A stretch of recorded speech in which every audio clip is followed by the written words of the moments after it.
Assalamualaikum warahmatullahi wabarakatuh. Selamat pagi sahabat, selamat berbahagia. Ada sahabat bertanya, Mas, apa urgensinya merawat bahagia? Kok sampai-sampai Mas Ferry bikin kelas Inner Joyful? Inner Joyful ini kan sebenarnya kita untuk berlatih bahagia. Saya bilang, oke, stop dulu. Yuk kita merenung dulu. Kita menjadi ahli dari apa yang kita latih. Gitu kan? Itu yang saya tekankan terus-menerus. Bahkan ternyata masuk neraka atau masuk surga pun gegara latihan kita di dunia. Jadi kalau kita terbiasa di dunia ini mengeluh, meminta-minta, cemas, takut, khawatir, komplain, benci, iri, dengki, dendam, berarti kita sedang latihan masuk neraka. Karena jelas hadisnya, tidak akan masuk surga la yadkhulul jannah man kana fi qalbihi mithqala dzarratin minal kibr. Kibr ini turunannya panjang. Kamu tidak akan masuk surga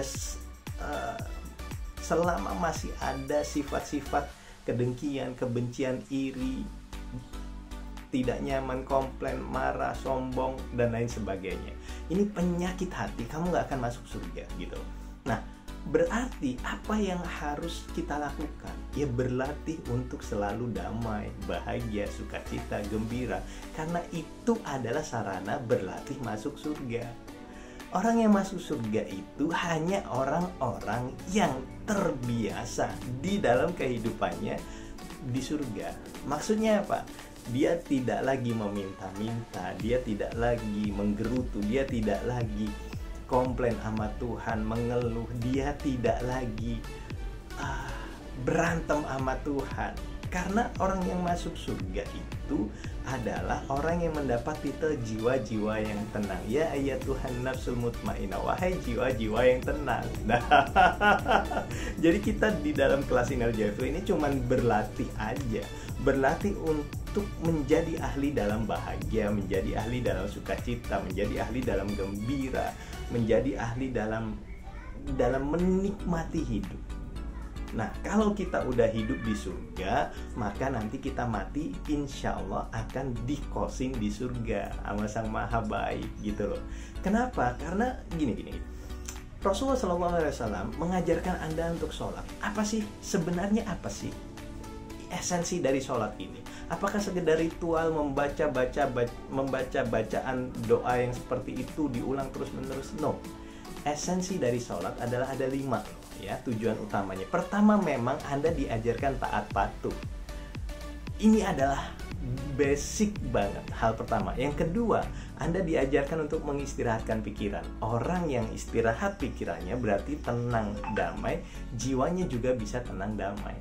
Yang ketiga apa? Anda diajarkan untuk berkomunikasi intens pada Tuhan. Yang keempat apa? Anda diajarkan untuk bersyukur. Yang kelima apa? Dalam sholatmu Anda diajarkan untuk menjadi rahmatan lil alamin. Saat sholat terjadi komunikasi, terjadi kebersyukuran, elektromagnetic field di dalam tubuh membesar, boom! Anda memberkati banyak orang. Nah, itulah yang akan kita bahas di kelas Inner Joyful plus 55 rumus keberlimpahan dan kemakmuran. Kita belajar esensi dalam setiap tindakan. Jadi kita ini mustahil bisa kaya kalau tidak terlatih kaya.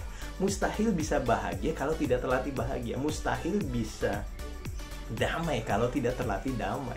Mustahil bisa menikmati hidup kalau kita tidak terlatih menikmati hidup. Nah, jadi sebenarnya dalam tanda kutip ya, kelas Inner Joyful ini adalah sarana belajar masuk surga. Maksudnya apa?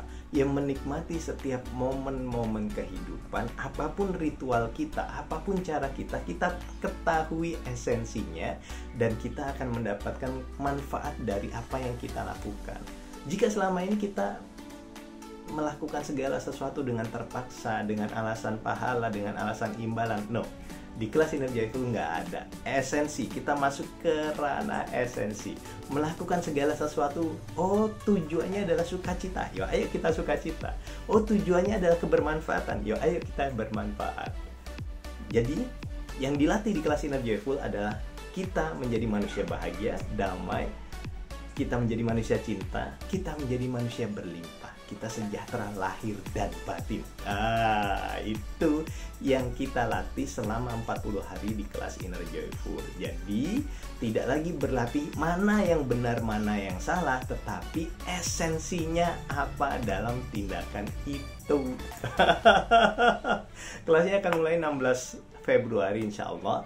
Ya, kalau ada dorongan monggo silahkan, karena kelas ini dibuka untuk umum dan berbayar senyamannya dan sepantasnya.